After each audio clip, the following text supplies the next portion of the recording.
Hello साथियों, कैसे हो? उम्मीद करता हूँ सभी अच्छे होंगे। आप सभी का स्वागत है हमारे इस यूट्यूब चैनल जीवन अमूल्य डीएल या फिर NK ITI बंधनवाड़ा में। मैं हूँ आपका दोस्त राजू जहांगीर। आज हम जानने वाले हैं इस वीडियो के अंदर डीसी जनरेटर के बारे में कि डीसी जनरेटर क्या होता है, किस सिद्धांत पर काम करता है और किस सिद्धांत पर आधारित है। डीसी जनरेटर क्या होता है? ठीक है, आइए जानते हैं डीसी जनरेटर के बारे में कि डीसी जनरेटर क्या होता है। जी दोस्तों, आपको पता है डीसी डीसी आपने फर्स्ट ईयर में पढ़ चुके होंगे। एसी और डीसी दो तरह की विद्युत धारा होती है, एसी और डीसी। ठीक है, विद्युत धारा मुख्य दो तरह की होती है, एसी और डीसी, जो कि आप पहले पढ़ चुके होंगे। एसी यानी अल्टरनेटिंग करंट यानी प्रत्यावर्ती धारा, और डीसी यानी डायरेक्ट करंट यानी डिस्ट धारा। ठीक है, आप फर्स्ट ईयर में पढ़ चुके होंगे। लेकिन अब हम यहाँ पर पढ़ने वाले हैं डीसी जनरेटर क्या है, यानी डीसी जनित्र। ठीक है, डीसी जनित्र आखिर क्या है, किस सिद्धांत पर काम करता है, डीसी जनित्र द्वारा हमें क्या प्राप्त होता है, आइए जानते हैं विस्तार से। यह वीडियो आपके लिए बहुत ही खास जरूरी होने वाली है। यदि आप ITI, पॉलिटेक्निक या फिर किसी भी टेक्निकल डिपार्टमेंट से आप एग्जाम की तैयारी कर रहे हैं तो आपके लिए यह वीडियो बहुत बहुत ही जरूरी है। वीडियो को बिल्कुल भी स्किप मत कीजिएगा, शुरू से लेकर अंत तक जरूर देखिएगा। और यदि आप हमारे इस YouTube चैनल पर पहली बार आए हैं तो चैनल को सब्सक्राइब करके बेल आइकन जरूर दबा दीजिएगा, क्योंकि हम इसी की तरह आपको नए वीडियो देते रहेंगे। ठीक है, चलिए दोस्तों, अब हम जान लेते हैं कि डीसी जनरेटर क्या होता है। जी हाँ दोस्तों, जो भी मशीन होती है, मोटर मशीन, उसको चलने के लिए कुछ एनर्जी चाहिए होती है। ठीक है, जैसे कि यहाँ हम बात कर रहे हैं डीसी जनरेटर के बारे में।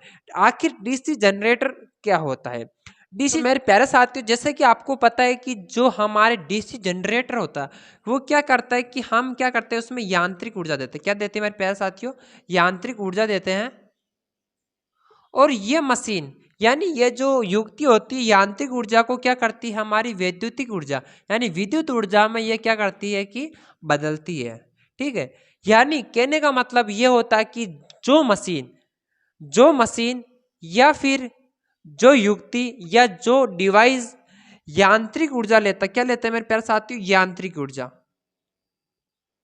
यांत्रिक ऊर्जा लेता है तथा उस ऊर्जा को वैद्युतिक ऊर्जा में चेंज करता है, तो उसे हम जनित्र कहते हैं। क्या कहते हैं मेरे प्यारे साथियों? जनित्र यानी जनरेटर कहा जाता है।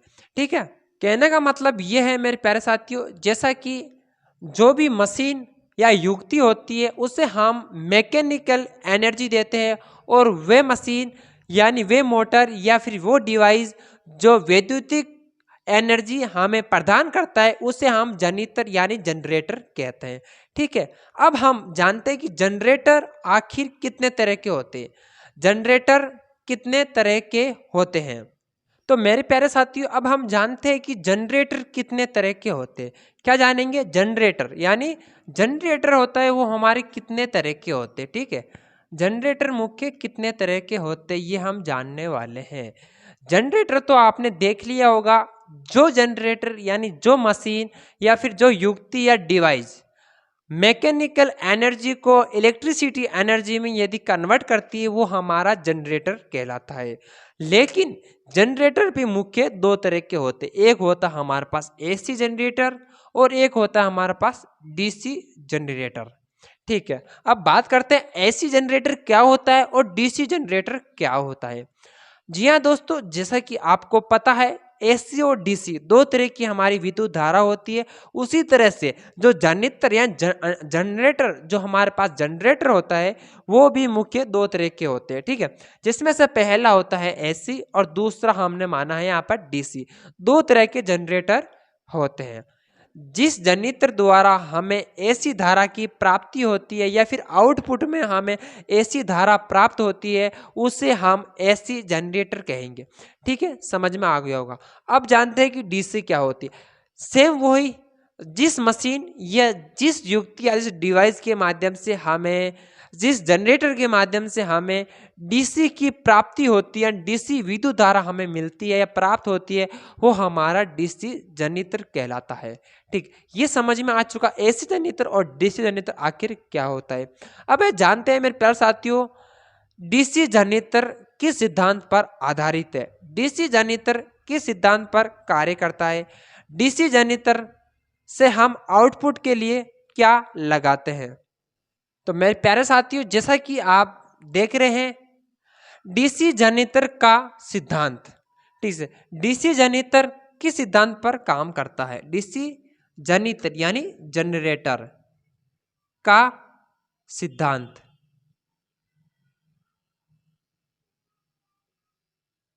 ठीक है। अब हम जानते हैं कि डीसी जनरेटर किस सिद्धांत पर काम करता है।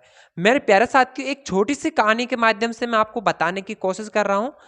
आपने माइकल फेराडे के नाम आपने सुना होगा। माइकल फेराडे एक वैज्ञानिक थे जिन्होंने एक चुंबकीय क्षेत्र के माध्यम से विद्युत बनाने की कोशिश कर रहे थे।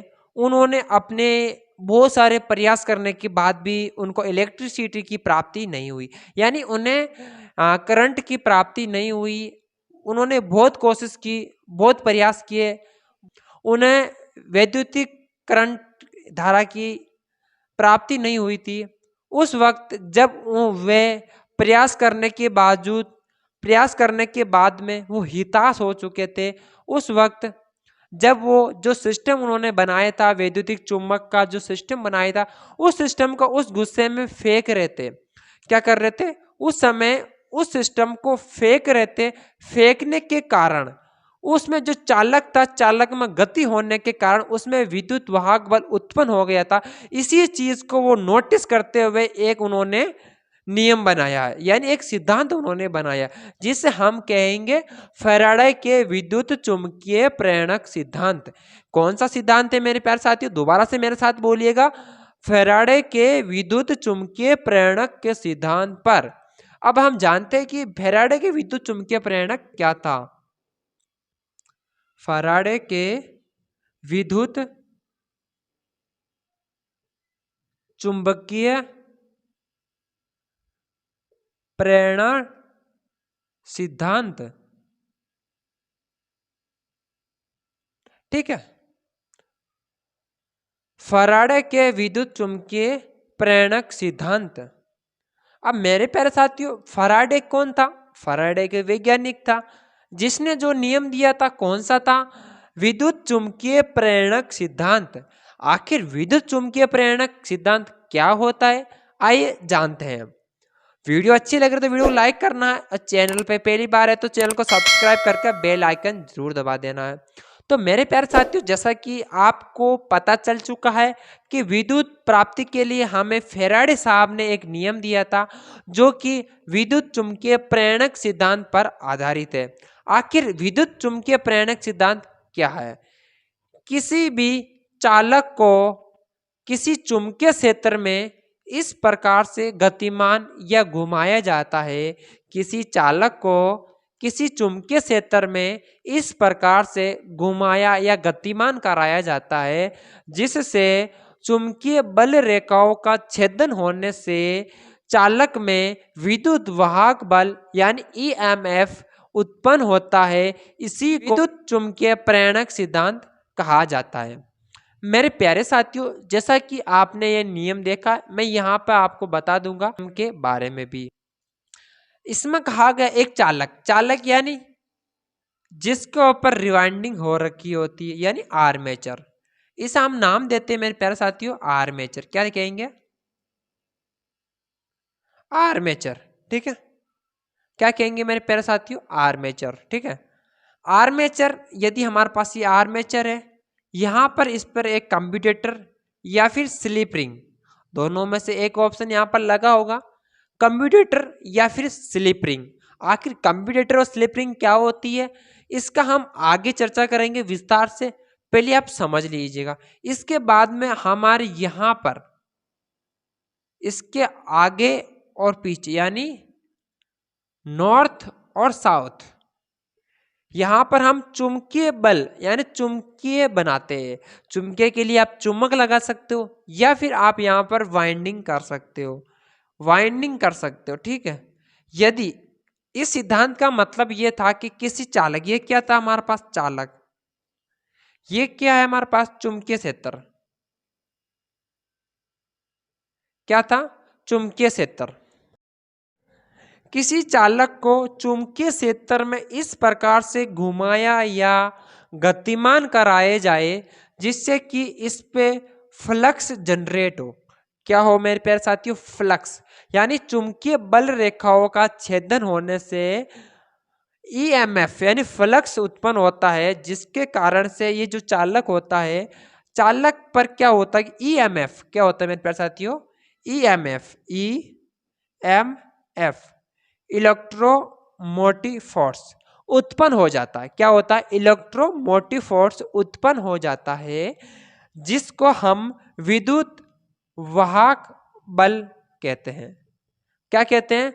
विद्युत वाहक बल उत्पन्न हो जाता है, जिसको हम कम्यूटेटर या फिर स्लिप रिंग के माध्यम से उसे हम बाहर निकालते हैं। ठीक है, ये आपको सिद्धांत आशा है कि अच्छे से समझ में आ पाया होगा। एक बार फिर से मैं आपको रिपीट कर देता हूं। किसी भी चालक को चुंबकीय क्षेत्र में इस प्रकार से घुमाया या फिर गतिमान कराया जाए जिससे चुंबकीय बल रेखाओं का छेदन होने से चालक में ईएमएफ यानी विद्युत वाहक बल उत्पन्न हो जाता है। उस विद्युत वाहक बल यानी ईएमएफ को स्लिप रिंग या कम्यूटेटर के माध्यम से हम बाहर क्या करते हैं? बाहर आउटपुट के रूप में हम प्राप्त करते हैं। इसके लिए हम यहाँ पर बर्स लगाते हैं। क्या लगाते? कार्बन बर्स हम लगाते हैं, जिसके माध्यम से हम डीसी जनित्र द्वारा या फिर डीसी जनित्र या फिर एसी जनित्र द्वारा हम विद्युत वाहक बल यानी करंट को हम बाहर ले सकते हैं। ठीक है मेरे प्यारे साथियों, आपको समझ में आ चुका होगा। अब हम बात करते हैं कि जो हमारा यहाँ पर ईएमएफ यानी करंट जो इंड्यूस होता, करंट जो उत्पन्न होता है, वो हमारा सदैव कौन सा करंट होता है मेरे प्यारे साथियों? एसी करंट होता है। चालक पर होने वाला उत्पन्न होने वाला करंट एसी करंट होगा। यदि आपसे कभी कोई भी इंटरव्यू में पूछ लिया जाता है कि अगर मुझे एसी या डीसी जनरेटर की आवश्यकता होती है तो चालक पे सर्वप्रथम कौन सा करंट उत्पन्न होगा, तो आप बिल्कुल निश्चित होकर जवाब दीजिएगा। किसी भी जनरेटर में यदि चालक पर उत्पन्न होने वाला करंट एसी करंट होगा, क्योंकि जब तक हम इस पर स्लिप रिंग या फिर कम्यूटेटर नहीं लगाएंगे, उसके बाद हम किस रूप में उस विद्युत धारा को यानी ईएमएफ को लेना चाहते हैं, ये कार्य हमारा कम्यूटेटर या फिर स्लिप रिंग के माध्यम से करते हैं। ठीक है, स्लिप रिंग और कम्यूटेटर आखिर क्यों लगाया जाता है कि जब हमारा चालक पर ईएमएफ इंड्यूस होता है, उसे बाहर तक ले जाने के लिए हम स्लिप रिंग या कम्यूटेटर का इस्तेमाल करते हैं। यदि हमारे को डीसी की सप्लाई की आवश्यकता है यानी डीसी चाहिए होता तो हम कम्यूटेटर का इस्तेमाल करेंगे। यदि आपसे कभी भी इंटरव्यू में पूछ लिया जाए जनरेटर द्वारा हमें एसी की जरूरत होती है तो उस आउटपुट के रूप में हमें कौन सा पार्ट या कौन सी युक्ति के माध्यम से मुझे एसी मिलेगी, आप बिल्कुल निश्चित रूप से जवाब दीजिएगा। हमें एसी के लिए हम स्लिप रिंग का इस्तेमाल करेंगे, क्योंकि आर्मेचर पर बनने वाला करंट एसी ही होता है।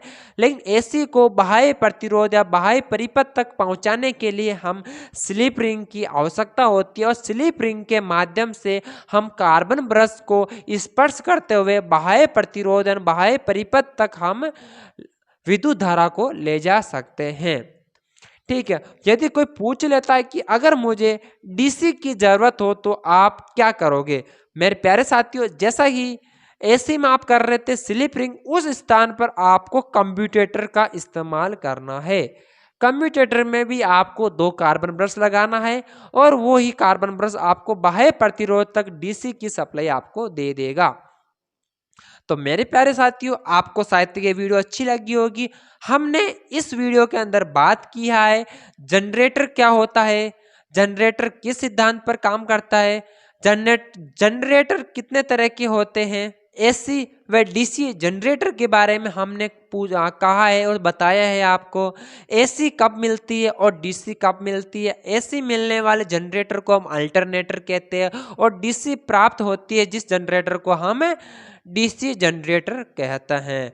ठीक है, अब इसमें हमने ये भी बताया था कि जो बड़े आकार का जो जनरेटर होता है उसे हम डीसी जनरेटर कहेंगे, डीसी उत्पन्न कर रहा है। यदि वो छोटे आकार में है तो हम उसे डायनेमो कहेंगे। याद रखिएगा, बड़े आकार वाला डीसी जनरेटर तो डीसी जनरेटर कहेंगे और छोटे आकार में जो भी हमारे पास डीसी जनरेटर है उसे हम डायनेमो कहेंगे। ठीक है, बड़ा आकार का होने वाला जनरेटर को जनरेटर, छोटे आकार में है तो उससे हम डायनेमो, यदि वो डीसी उत्पन्न कर रहा है तो। उसके बाद में हमने फैराडे का विद्युत चुंबकीय प्रेरक सिद्धांत कहा है। सिद्धांत क्या होता, कैसे काम करता, चालक क्या होता, चुंबकीय क्षेत्र क्या होता है, स्लिप रिंग क्या होती है और कम्यूटेटर क्या होता है। अभी आपको केवल एक इस वीडियो के माध्यम से जनरेटर के बारे में मैंने आपको बताया है, लेकिन अब आपको स्टेप बाय स्टेप पूरा जनरेटर के बारे में आपको वीडियो मिलती रहेगी। इसके लिए आपको हमारा ये वीडियो शुरू से लेकर अंत तक जरूर देखना होगा और हर एक पार्ट को आपको स्टेप बाय स्टेप ही रहना है।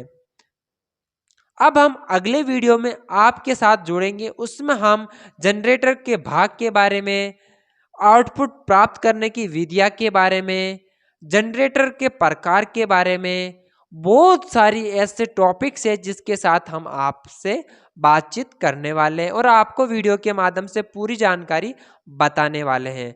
साथ जुड़े रहने के लिए आपको सब्सक्राइब बटन को सब्सक्राइब करके बेल आइकन जरूर दबा देना। यदि आपका किसी भी तरह का कोई भी क्वेश्चन हो तो नीचे दिए गए मोबाइल नंबर पर आप मुझे कांटेक्ट कर सकते हैं। यदि आपको आईटीआई के संबंधित किसी भी तरह की कोई भी जानकारी चाहिए, जैसे एडमिशन के लिए, एग्जाम के संबंधित या किसी अन्य प्रकार की जानकारी चाहिए आपको आईटीआई के संबंधित, तो आप मुझे कॉल कर सकते हो। कॉल करने का समय आपको सुबह 9 बजे से लेकर शाम के 6 बजे तक आप मुझे कभी भी किसी भी वक्त कॉल कर सकते हो। वीडियो हम यहीं रोकते हैं और आपका एक बार फिर से नए वीडियो में स्वागत करेंगे। तब तक के लिए जय हिंद, जय भारत, वंदे मातरम साथियों।